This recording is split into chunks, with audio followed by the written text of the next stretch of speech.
Good morning, good afternoon, good evening. Okay, my voice broke instantly nice. How are you guys doing? So currently I don't have access to my account. So because I don't have access to my account, we're going to go through the global app notes and I'm going to record them instead. So normally I like to stream these every Friday on my Twitch, but because of the situation going on, I cannot do that right now, sadly. So we're going to go through the patch notes right now. I'm going to put a little bit of music on Black Desert. I'll mute it a little bit. Perfect. So, as usual, hello, this is the Black Desert Lab. We'll be informing you of the update on March the 9th, 2025. We'll get to wait and see right now. Oh. So this is what they're going to be doing with this patch. Okay, so we're having additionals and improvements. So, Tamer. It looks like they are removing the accuracy buff that Tamer can give themselves, and they instead of just applying accuracy baseline to Tamer. Instead of a 16.5% accuracy, she's now going to have a 22.5% accuracy. And the 6% accuracy self buff that she gets will now be removed. And this basically means now you don't need to juggle your accuracy buff anymore. It means that you will just have it up 100% essentially. Striker's jump. So the distance is going to be further. When first using the jump, you're going to fall from terrain. Or the falls be in the air while using a skill on high terrain will be faster. Able to use it to jump down properly now, essentially. Well, this is like the Q or the shift Q on Corsair. It's just they've just removed the down smash. So I guess it has KD and down smash, and they removed the down smash on it. And Sage can now use it's probably that more than likely the iframe, I assume. So they fixed the issue. The farmer characters intermittently moving abnormally when using the breakthrough skill has been followed by flash transformation has been fixed. So they fixed the issue of this now. And then a few more bug fixes. As listed below. So no class changes today. No like actual major class changes. I'm curious why Tamer's the only one that lost the accuracy buff. I assume it's a little bit inconvenient. Because it's like upward claw, auto attack, or your like second pole jump. It's a little bit annoying to keep the buff up. I wonder if they're going to do this across the board of all characters. I think this would be kind of nice if they move across from having to maintain your buffs to just giving them as like baseline almost. Or at least the duration longer, like they did with the Guardian buff. The Guardian attack speed buff I think went from 5 to 10 seconds a few weeks ago. So that was really nice. Alright, let's see. So it's a content update patch. Content. In the recent development status talk, we informed you of the updates that would make various areas of life. As part of this, today at Black Desert, small convenience updates have been implemented from the training and hunting content. So in the sense of training, the time waiting for a horse has been greatly reduced by making it follow the adventurer's character more quickly when capturing. In the case of hunting, the related actions have been improved so you can feel the fun of content that involves shooting, dodging, and reloading. Although it may seem like a small part, you will come to think of these updates so you can enjoy the content more comfortably and enjoyably. What they've essentially done is they've made it so you can reload while just running right now, which is very, very nice. You can change posture while sitting and standing by pressing Q while moving. So these two are both very nice quality of life changes. Because hunting... If you're someone who wants to get into hunting, or you just experienced a little bit of hunting, at least before any of the changes, it was very obnoxious and clunky. But they're trying to make it as smooth as possible, which is great if you're someone who enjoys hunting. So, and now if you roll, you reload faster, which is extra mechanics added to it as well. Training. The presentation has been improved on the following situation during the capture minigame. So when you get close during a minigame, when you stand by after capture, when the distance is far, and you move immediately. Okay. So the horse doesn't disappear anymore now, essentially, right? It's just going to stand there. So you don't have to like run around and try to capture another horse. Captured horses will now follow adventurers faster, and if the distance between them and the adventurer becomes too far, the horse will immediately move to the adventurer's side. So this is nice as well. So if you're capturing horses, the horse would be a little bit tedious sometimes and take quite a while to arrive. Especially if you're jumping like on your Pegasus. Like you capture the horse and then you jump on your horse and you run over, then yeah. But they've changed that now. That's really nice. Our weekly fishing competition. The weekly fishing competition ends every Sunday at midnight, and a new competition is held shortly thereafter. As many adventurers use fishing as a diving content, there are cases when the results of the previous week fishing were not completed, were not checked, and passed over the previous method. To improve this, the schedule for the weekly fishing competition has been adjusted. Okay. So it's Monday through Saturday now, instead of Sunday to Sunday.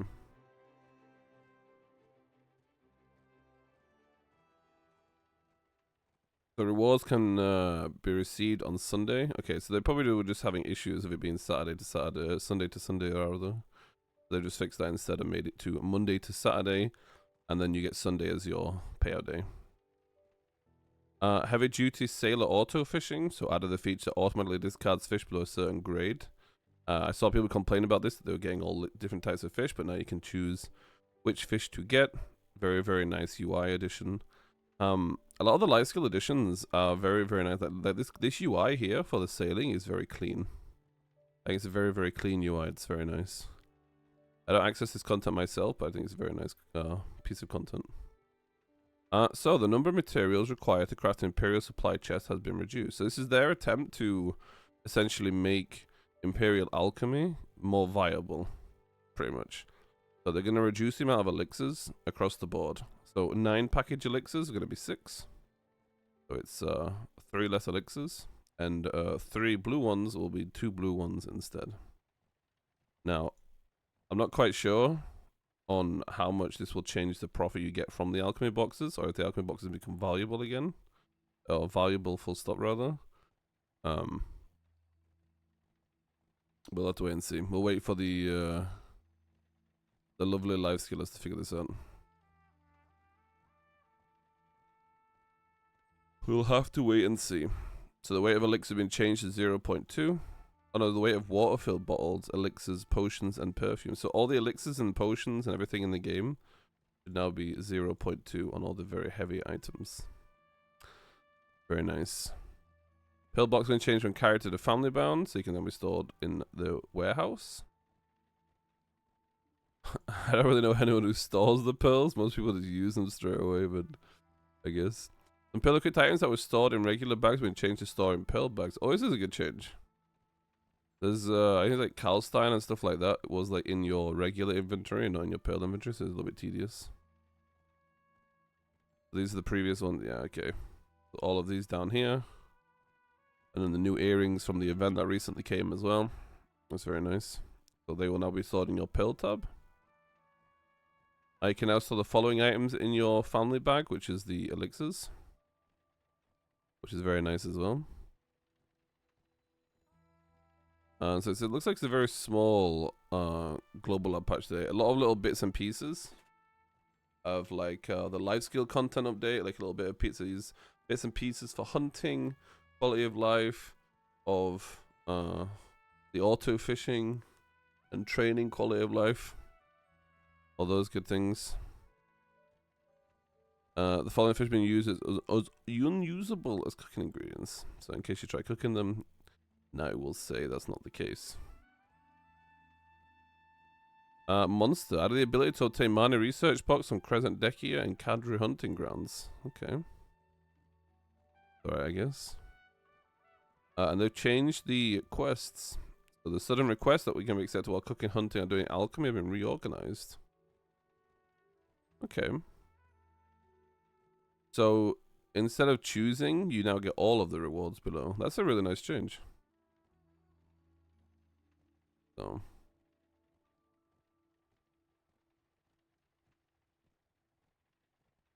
And same with alchemy, and same with hunting. Very nice addition. A little bit extra bonus. Additional surprise requests have been added that can be accepted during Imperial delivery. So this is the horse. You can capture a horse, talk to Black Spirit, get your elixir, and your stone tail meals. So there's got basically an instant quest of capturing horses now. They're trying to make like active training content in the game, essentially, especially with all the changes to it as well. So, or reinforce on it rather. The bar are daily quests, so be combined into one. So they've removed 1 to 3, and now it's just a solo quest. Very nice, quality of life change again. They seem to be taking away the extra like the clunk, the extra like the little bit on top constantly, which is really nice. It's always nice when they unify things like that. So they've also changed some terrain in Ataraxia and Azakia. So they've removed some of the terrain, so you can see here they've removed these vines on the floor, and the vines here as well to make it a little bit cleaner. They've removed these stairs here, so you don't get stuck on these stairs now, especially when you're using like your movement skills and things like that. Very nice. They removed this annoying, tedious vine here too, or rock rather. And they've removed this annoying rock here. So they're making this grind spot a little bit more, less tedious. Because when you're grinding in an area and there's like 1 or 2 little like sticks or twigs, a very common one from back in the day was Turo. It was like a twig that people would get stuck on all the time. It was very obnoxious. Okay. They are changing siege. Oh no. What are they doing to... Okay. Occupation and stronghold war. So this is node war and siege. So in order to allow defending or besieging siege to strategically utilize the gate in occupation battles, the rule that the defense team, the defense time increases when the gate is destroyed has been removed. Ooh, what? Wait, they've made siege 2 hours? Okay, let's read through the rest before we make any assumptions. Accordingly, in order to strengthen the role of the gate as a primary defense against entry into the castle, the maximum durability of the outer and inner gates has been increased. Oh my. They're already pretty tanky if you're able to hold them like solidly. So because they removed the ability to respawn inside the castle, and ever since they removed that ability, you can't snowball into the same way you could before. You can still use stuff like ballistas and things like this to hard pressure the enemy base, but 2-hour node wars? 2-hour siege with tankiness on both gates increased? That's a bit wild. In addition, the occupation war for command posts and auxiliary buildings for each territory have been subdivided and the balance has been adjusted. It's like in baseball, the rewards have changed to increase by stage. In addition to the content introduced today, we are preparing additional improvements for the base node war, including the balance of the castle, command posts, auxiliary buildings for each stage, and the compatibility balance between siege weapons. We also think about continuous supply ways to make occupation node. Okay, interesting. Alright, during Calafia, Medina, and Valencia war, the defense time will no longer increase and the outer and inner gates are destroyed. As before, if the command post is not destroyed within 2 hours after the start, the ones owning the castle will win. Okay, so if a command center is destroyed, then you get your 4 hours. So a castle owner only has to defend for 2 hours with tankier gates now, instead of the 3 hours that they had to do before.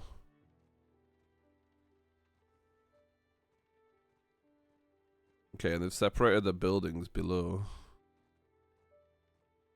Okay.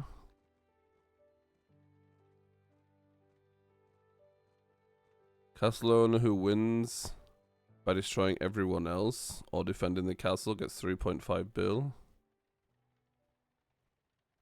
If you're first place, you get 3.5 bill, 1.2 bill for second,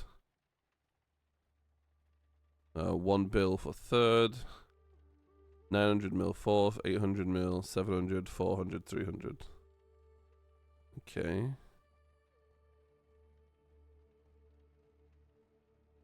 Wait. That's capped siege. The uncapped siege gives you 4.5 bill for winning. Okay. 1.5 bill for second, all the way down to 400 mil. Okay.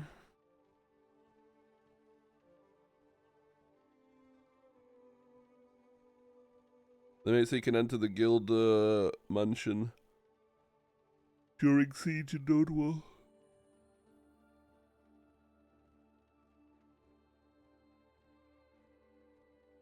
Okay, so you can check the items in the tab. Okay, so they took a different approach completely. So they buffed the amount of silver that you get for defending. And they've made it so you only have to defend for 2 hours. The gates being destroyed do not increase the timer anymore. Interesting, interesting. They definitely want to focus on that, getting the castle owner out of the castle ASAP. Colorblind mode change, where the names are set to orange now, which is cool. A few new message indicators.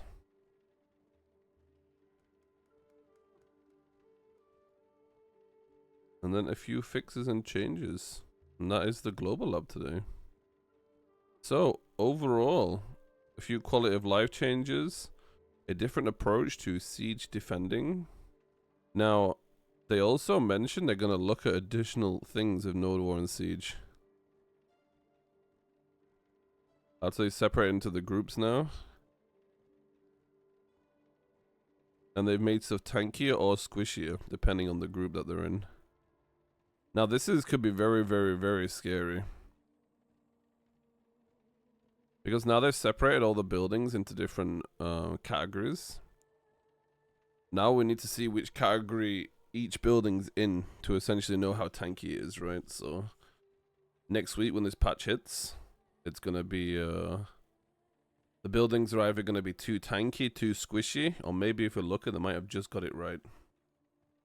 So this is their attempt to try to fix potentially body throwing. And the PvE meta that's going on right now, where people are just burning the bases down with DP players. But the problem is, if you make the buildings too tanky, then people are just going to slowly burn them down with like cannons and ballistas and stuff like this anyway, so... you'll just put your raid on them instead. We'll have to wait and see how it plays out. Interesting change. So they are now working on Siege. A few changes to Authy in terms of the environment. So it's easier to clear and grind.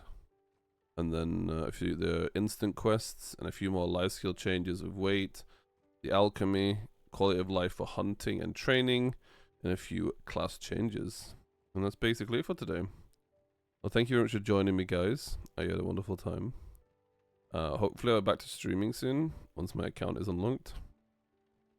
But for now, I will see you next time. If you don't go back, I'll just keep recording some videos and I guess I'll stick to that kind of content for now. Alright, I'll see you guys soon. Kiss, kiss. Peace.